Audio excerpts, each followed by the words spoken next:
اپنی زندگی کے اندر ہم جو کچھ بھی کر رہے ہیں، جس شعبے سے بھی ہمارا تعلق ہے، آج ہم نے اس بات پہ غور کرنا ہے کہ پہلے تو یہ غور کر لیں کہ جو کام ہم کر رہے ہیں کیا وہ کام ایسا ہے کہ اس میں اللہ کی مدد ہمیں ملے گی؟ اگر آپ کوئی معاذ اللہ ناجائز کام کر رہے ہیں، فعل حرام کا ارتکاب کر رہے ہیں، تو اس میں تو مدد الہی آئے گی نہیں۔ پہلے تو یہ دیکھیں جو کر رہے ہیں وہ کام مدد الہی والا ہے، اور اگر اللہ تعالیٰ کی مدد والا وہ کام ہے پھر اس پر غور کریں کہ کیا ہم نے مالک سے مدد کا سوال کیا ہے، ہمیں مدد میسر آ رہی ہے۔ وہ میں نے بزرگوں سے ایک بات سنی تھی، وہ بڑی یاد رہ گئی۔ وہ فرمایا کرتے تھے قابلیت بھی بڑی چیز ہے لیکن قبولیت سب سے بڑی چیز ہے۔ قابل ہونا بھی بڑی بات ہے لیکن زیادہ بڑی بات یہ ہے کہ اس کی بارگاہ میں قبول بھی ہے کہ نہیں۔ اپنی زندگی میں اللہ کی مدد کی طرف بڑھیں، مالک کی مدد کا حصول اختیار کرنے کی کوشش کریں۔ حضرت عبداللہ ابن عباس فرماتے ہیں میرے نبی پاک علیہ السلام نے مجھ سے فرمایا تھا، عبداللہ سن، اگر ساری دنیا مل کے تیرا کوئی نفع کرنا چاہے کر نہیں سکتی جب تک میرے رب کی رضا نہ ہو، اور فرمایا ساری دنیا مل کے تیرا کچھ بگاڑنا چاہے تو عبداللہ بگاڑ نہیں سکتی جب تک رب کریم کی حکمت کا تقاضا نہ ہو۔ لوگوں سے ڈرنا، لوگوں کی طرف دیکھنا، ماحول دیکھ کے اپنے راہ کا تعین کرنا، ہر بندے کے خیالات کے مطابق ڈھلنے کی کوشش کرنا، فلانا نہ ناراض ہو جائے، فلانا نہ ناراض ہو جائے، وہ جس نے ہونا ہو جائے، بس رب رسول ناراض نہ ہو۔ اپنی زندگی میں اپنے مالک کو مولا جان کے، بل اللہ مولاکم، اللہ تمہارا مولا ہے، وَهُوَ خَيْرُ النَّاصِرِينَ، وہ بہترین مددگار ہے۔ توجہ جب بھی کریں رب کی جانب کریں، اپنے دل کا قبلہ درست رکھیں، سوچوں کے زاویے سیدھے رکھیں۔ میرے بھائی، مالک جب بندوبست کر دے نا، جب مالک بندوبست کر دے پھر ایسا بندوبست کرتا ہے کہ لوگوں کے پاس نا چارہ نہیں رہتا۔ حضرت مریم رضی اللہ تعالی عنہا پاک باز تھیں، مسجد میں رہی تھیں، پر مالک کی حکمت کے تقاضے بڑے عجیب ہیں نا۔ پھر جناب مریم کو اللہ تعالیٰ نے بغیر شوہر کے اولاد عطا کر دی۔ یہ بات ہی ایسی تھی، وہ کسی نے کہا تھا کہ مخلوق تو فنکار ہے اس درجہ کے پل بھر میں سنگے در کعبہ سے بھی اصنام تراشے، تم کون ہو کیا چیز ہے داغ کبابی، لوگوں نے تو مریم پہ بھی الزام تراشے۔ تو لوگوں نے کہا کدھر سے لے آئی بچہ، تیرا باپ تو ایسا نہیں تھا، کہاں سے لے آئی؟ اللہ کرے میں آپ کو سمجھا سکوں، ذرا اپنے آپ کو وہاں کھڑا کریں کہ ایک پاک باز عورت، پاک باپ کی بیٹی، طیب ماں کی بیٹی، اور اللہ کے گھر میں پرورش پانے والی خاتون، ایک وہ وقت اور ایک یہ وقت کہ اس عورت کو کٹہرے میں کھڑا کر کے پوچھا جا رہا ہے کہ معاذ اللہ تیری گود میں بچہ جائز نہیں ہے، کہاں سے لائی ہے؟ اب خود سے صفائیاں بندہ کتنی کو دے، کتنی کو وضاحتیں کرے۔ اور میں نے تو اپنی زندگی میں دیکھا ہے زیادہ وضاحت دینے والے کو بھی لوگ جھوٹا سمجھنے لگ جاتے ہیں، زیادہ وضاحت دینے پر بھی لوگ کمزوری کا اظہار سمجھتے ہیں کہ کمزور پڑ گیا۔ آپ صلح کی کوشش کرتے ہیں، سامنے والا بزدل سمجھ لیتا ہے، زیادہ وضاحتیں بھی کمزور کر دیتی ہیں۔ اب حضرت مریم کو کٹہرے میں کھڑا کر کے کہا بچہ کس کا ہے؟ تو پھر خدا بندوبست جب کرے، اللہ جب مددگار ہو، تو پھر حضرت مریم کی گواہی درختوں سے نہیں دلوائی، اس نے پتوں سے نہیں دلوائی، پھر فرشتے نہیں بھیجے۔ حضرت مریم کہنے لگی مجھ سے نہ پوچھو، وہ جو پنگوڑے میں ہے اسی سے پوچھ لو، ان سے پوچھو نا، وہ کون ہے پوچھ لو، ان سے کر لو سوال۔ انہوں نے کہا پنگوڑے میں چند دنوں کا بچہ یہ جواب دے گا؟ مددگار تھا رب، ان کی برات کا اعلان کرنا تھا مالک نے، اور جب مالک اعلان کر دے، جب مالک تیری صفائی دینا چاہے، جب مالک تجھے دنیا کے سامنے نکھارنا چاہے، تو پنگوڑے میں لیٹے حضرت عیسیٰ بول کے کہنے لگے انی عبداللہ آتانی الکتاب، فرمایا میں اللہ کا بندہ ہوں، رب نے مجھے کتاب عطا کر کے نبی بنا کے دنیا میں بھیجا ہے، میں اللہ کا بندہ ہوں، کتاب لے کے آیا ہوں، نبی بن کے آیا ہوں۔ پھر پنگوڑے سے اعلان ہو گیا، پھر بچہ بول پڑا۔ اور یہ ایک دفعہ نہیں بات ہوئی، یہ بنی اسرائیل میں ایک جریج نام کے شخص بھی تھے جو نماز پڑھ رہے تھے، بعض نے لکھا ہے نفل نماز تھی، اماں نے پکارا تو آئے نہیں، تو ماں کے منہ سے نکل گیا تو اتنی دیر تک مرے گا نہیں جب تک کسی بے حیا عورت کا منہ نہ دیکھ لے۔ تو وہ عبادت گزار تھے، لیکن لوگوں نے ان کی عبادت، ریاضت، پرہیزگاری کو نہیں دیکھا، بس ایک عورت کو بھیج کے الزام لگوا دیا۔ وہ عورت آیا جایا کرتی تھی، اب آ جاتی ہیں عورتیں، مسئلہ پوچھنے کی نیت سے بھی آ جاتی ہیں۔ ماحول میں کچھ جگہ ایسی بھی ہیں جہاں عورتیں دم کرانے کے بہانے آ جاتی ہیں۔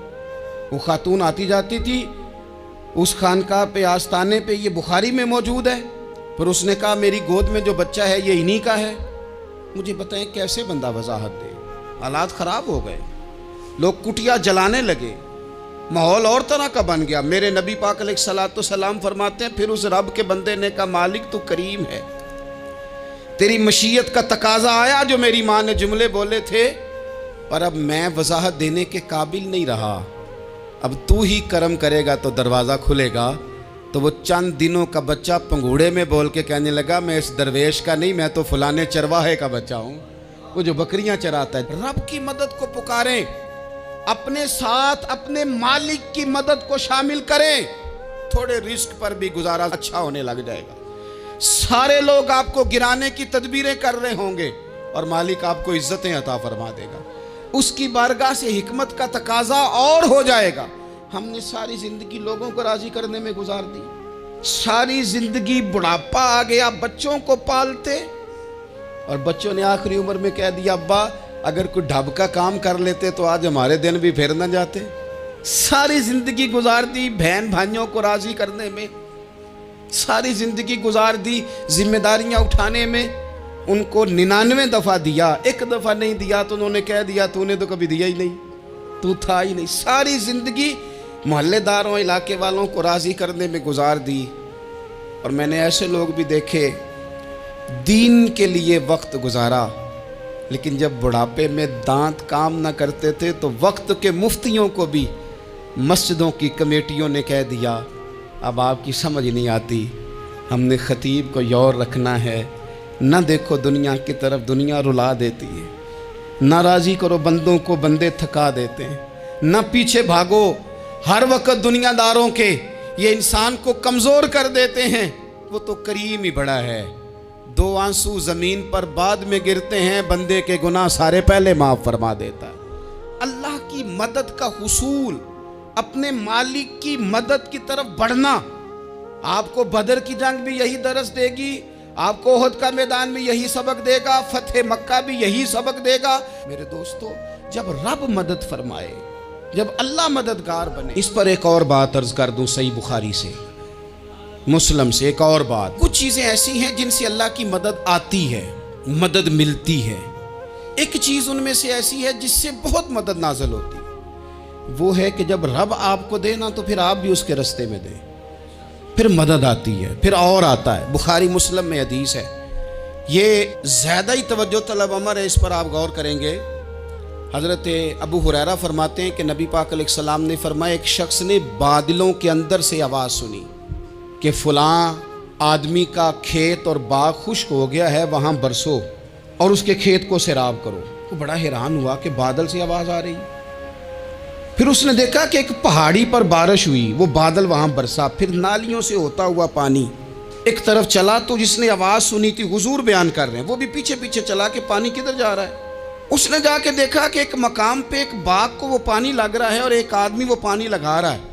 اس نے اس سے پوچھا تیرا نام کیا ہے؟ اس نے کہا کیوں؟ کہنے لگا بتا نا۔ اس نے نام بتایا تو کہنے لگا یہی تو وہ نام ہے جو میں نے بادلوں کے اندر سے سنا ہے کہ فلاں کے کھیت کو پانی دے دو۔ اس نے کہا یار تو کیا عمل کرتا ہے کہ اسپیشل تیرے لیے بارش برسے؟ یہ بخاری پڑھ رہا ہوں، سیاستہ سے حدیث عرض کر رہا ہوں۔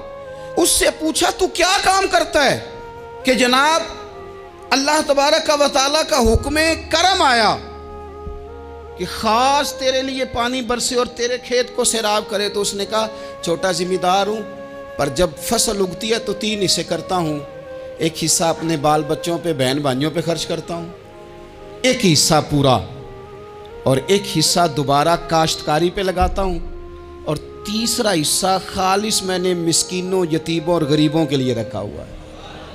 وہ جو تیسرا حصہ، اللہ کرے آپ سمجھیں، وہ رب کے بندوں پہ تیسرا حصہ خرچ کرتا ہے نا، تو کریم مالک نے فرمایا جہاں سے غریب کا حصہ جاتا ہے وہ کھیت خشک نہیں رہنا چاہیے، وہ جہاں سے مسکین روٹی کھاتے ہیں وہ خشک نہ رہے، جہاں سے یتیموں کو کچھ آتا ہے کہیں اس کی فصل رہ نہ جائے۔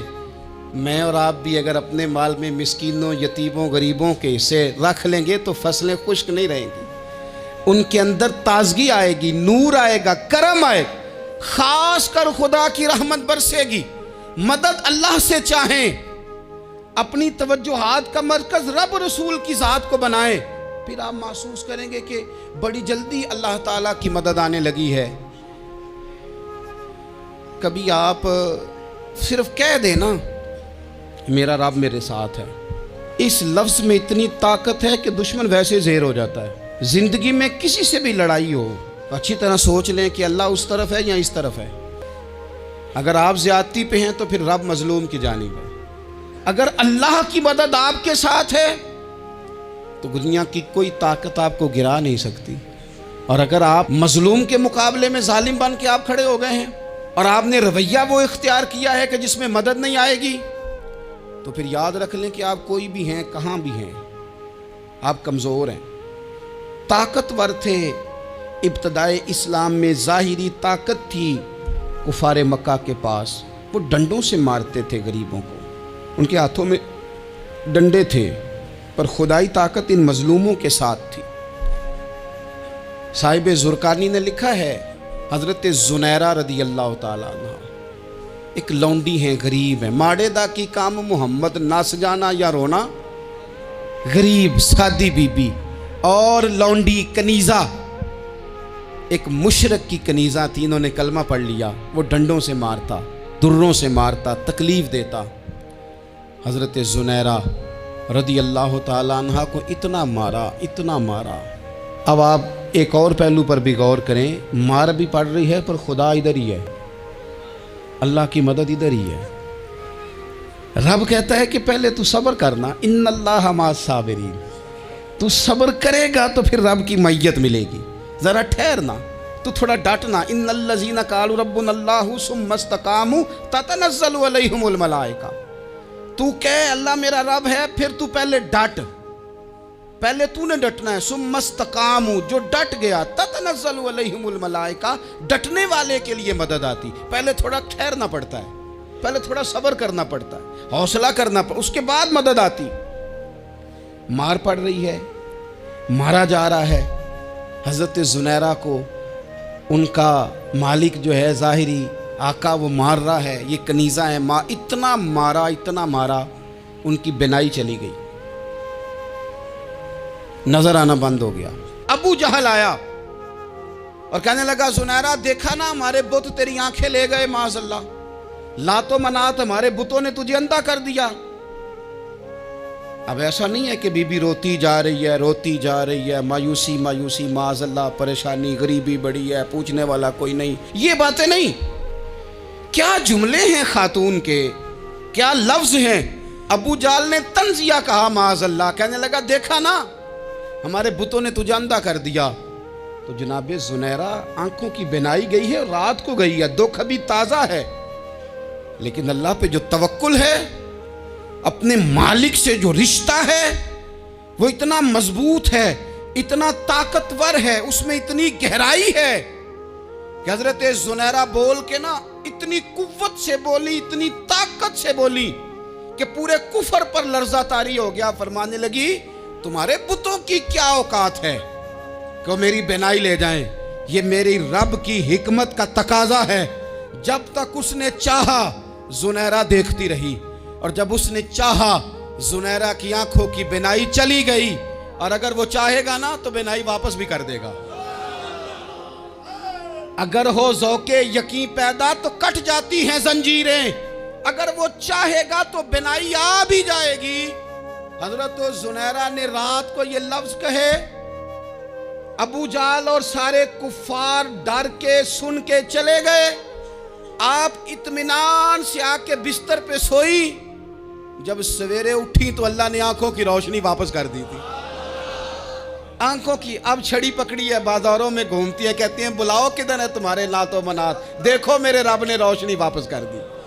آ کر میرے ساتھ ادھر آ، ستمگر ہنر آزمائیں، تو تیر آزما ہم جگر آزمائیں۔ میرے نبی پاک علیہ السلام نے فرمایا اپنے دکھ سیٹھوں نوابوں کو نہ کہنا، مالداروں کا نہ کہنا، ورنہ اللہ تمہیں کبھی غنی نہیں کرے گا۔ فرمایا اپنے دکھ اپنے رب کی بارگاہ میں عرض کرنا، جلدی کرے یا دیر سے کرے اللہ تمہیں لوگوں سے بے نیاز کر دے گا، اللہ تمہیں غنی کر دے گا۔ رات کو بیٹھو نا اس کی بارگاہ میں، اسے دکھڑے سناؤ، چھوٹی چھوٹی باتیں۔ حضور نے فرمایا نمک بھی مانگو تو رب سے مانگو، چھوٹی چھوٹی بات سے شروع کرو نا۔ جب بندہ شروع کرتا ہے نا چھوٹی چھوٹی چیزیں تو بڑی ساری چیزیں یہ اس طرح ہوتا ہے جیسے بندہ رب سے گفتگو کر رہا ہے، مالک مجھے یہ چاہیے، مالک میں یہاں کمزور ہوں، اللہ میں یہاں پریشان ہوں۔ آپ یہ کر کے تو دیکھیں، لمبی لمبی دعائیں مانگ کے تو دیکھیں، اس کے حضور جڑ کے تو دیکھیں، آپ دیکھیں گے راحت کتنی ہے، سکون کتنا ہے۔